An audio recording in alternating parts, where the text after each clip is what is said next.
Amreli letter કાંડમાં પીડિતાની એસપીને વધુ એક રજૂઆત કરાઈ છે। હાઈકોર્ટના એડવોકેટ આનંદ યાજ્ઞિક અમરેલી પહોંચ્યા હતા। પાયલ ગોટી અને કોંગી નેતાઓ સાથે એસપી કચેરીની મુલાકાત લીધી છે। ફરિયાદી કિશોર કાનપરિયાની અલગ અલગ સહી એસપીને રજૂ કરી છે। ફરિયાદી જ આરોપી હોવાના આક્ષેપ સાથે તપાસની માંગ કરી છે। લેટર કાંડના અન્ય આરોપીઓ પણ એસપી સંજય ખરાતને મળ્યા। અશોક માંગરોળિયા, મનીષ વઘાસિયા, જીતુ ખાતરા પણ એસપીને મળ્યા છે।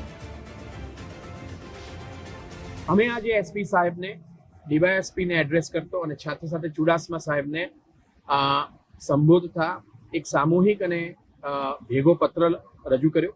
એ પત્રના ભાગરૂપે બિનાણ રજૂ કર્યા અને કિશોર કાનપરિયાની લગભગ 22 કરતાં વધારે સહીઓ રજૂ કરી છે અને એમાં ખબર પડી કે છેલ્લા ઘણા વર્ષોથી કિશોર કાનપરિયા 3-4 પ્રકારની સહીઓ કરે છે। અંગ્રેજીમાં કરે છે, ગુજરાતીમાં 2-3 પ્રકારની કરે છે અને આ મનીષ વાઘસિયાના ઓફિસની અંદર પાયલ ગોટીએ જે પત્ર ટાઈપ કર્યો એની ઉપર જે સહી છે એ સહીને અક્ષરશઃ મળતી સહીઓ પણ અમે ભેગી કરી।